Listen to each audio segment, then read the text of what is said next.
Farmers and gardeners are driven to use tools to make our lives easier. This week's Tuesday tip shows you how to keep your tools in top shape all year long.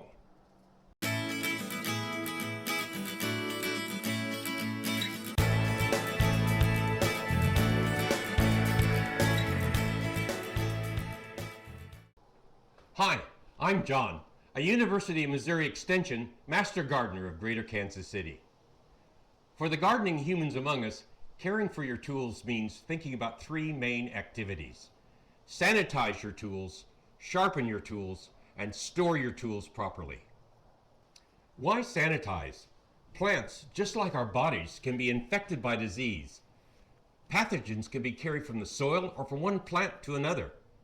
Any tool can be a carrier of pesky plant problems, and it's so easily minimized if we just make use of a few simple tips that I'm going to share with you right now.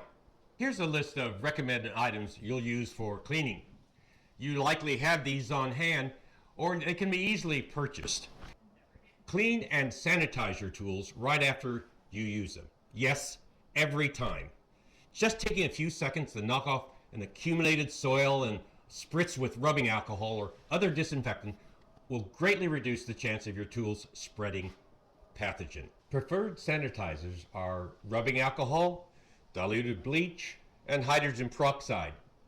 60 to 70% isopropyl alcohol is the most commonly found rubbing alcohol and is preferred over higher concentrations. For sanitizing, alcohol is the quickest disinfectant, taking just a few seconds to reduce pathogens. You can use a 10% bleach solution, which is 9 parts water to 1 part common bleach. Using bleach to disinfect requires you to soak your blades around 30 minutes and then rinsing, as bleach is corrosive. Bleach solutions lose effectiveness after 2 hours. Take care, bleach can cause damage. 3% hydrogen peroxide is the common solution found in stores and can also be used straight from the bottle to spritz or soak your blades. There are other household disinfectants that can be used, but their effectiveness against plant pathogens has not been fully evaluated. And contrary to common belief, vinegar is not an effective sanitizing solution. Fall is ideal for putting your garden equipment to rest for winter. We want to do a deeper cleaning not just soil and debris, but making sure our tools are rust-free. We want it all. Start by deep cleaning your tools. Remove any remaining caked-on dirt, sap, and grime.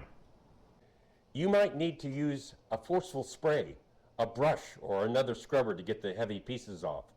Or soak your tool in a bucket of mild dish soap and water, deep enough to cover the tool.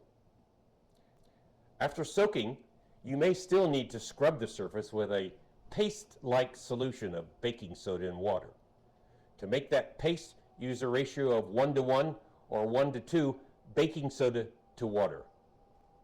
For tough spots or stains, pour baking soda directly on the dampened area. Let it sit for 5 minutes, then scrub and rinse. At this point, you may be able to remove any light rust from your clean tools by rubbing with steel wool or a scrubbing pad. If there's too much rust to remove, an additional soak might be needed. Soak the rusty tools in a non-toxic solution of half vinegar and half water. Once your rusty tools have soaked for at least 2 hours or overnight, remove them from the solution and wipe the loosened rust off with your scrubber. Your tools should look clean and shiny. Disinfect the tools one more time. This removes any pathogens still present. Thoroughly soak them, then air dry. Be thorough.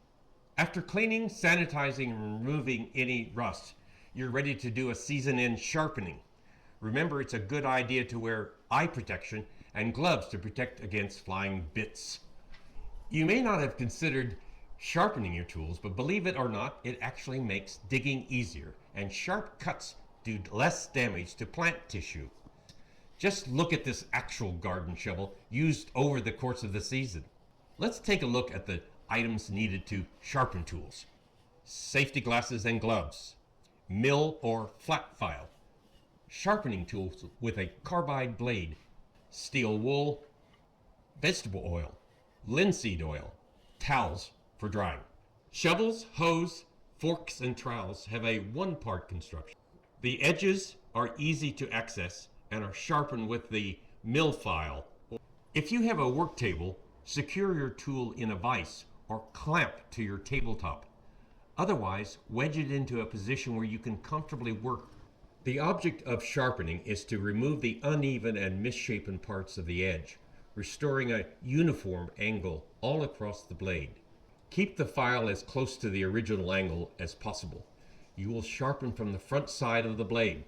Always stroke the file in the same cutting direction away from the blade. Never use a sawing motion back and forth. Or about 4 or 5 times will do it. After the edge is sharpened, turn the tool over and lightly file over the back to remove any burrs.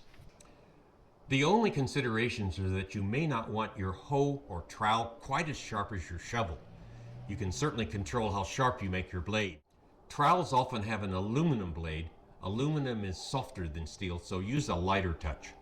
Pruners, shears, or loppers come in 2 blade constructions. Bypass have 1 blade that passes the other to make a cut, much like how scissors work. The other is anvil construction.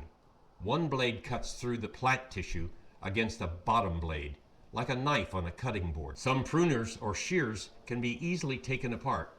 Take pictures to help you reassemble after sharpening. Skip this step if you cannot or do not want to disassemble. On either pruner style, look for the beveled, slanted, or angled edge. This is the cutting blade. On anvil pruners, the cutting blade can have either a single bevel with a flat back or a double beveled edge. For the double bevel, you will sharpen each side using the same technique. It's the anvil blade. The flat, square edge side remains just that, flat. The bypass pruner cutting blades have a single bevel edge with a flat back. The other blade is called the counter blade. For your cutting blades, hold the sharpening tool at the angle equal to the beveled edge. Draw the sharpening tool in one direction, from inside to outside. Don't go back and forth. About 4 or 5 times should do it. You can tell the blade is sharp when there is new shiny metal all along the cutting edge. Turn the cutting blade over and take off the burrs from the sharpening process. This usually requires only 1 light pass flat against the surface. To sharpen the bottom counter blade of bypass pruners. This blade does not have a beveled edge, so from the front, hold your sharpening tool flat on the blade and draw the tool from inside to out. Don't forget your handles. A quick sanding on wooden handles refreshes and smooths off the seasoned nicks and splinters. While it never hurts to wipe down our tools with just a few drops of oil all through the season, you will definitely oil after sharpening. Once the tool is sharpened, apply a thin coat of light oil to help keep rust at bay. What oil to use? Vegetable oils work well, doing the job just as well as petroleum-based products. On wooden handles, linseed oil works great to minimize splinters and dry out. Simply apply the oil to a dry cloth and rub lightly over the surfaces.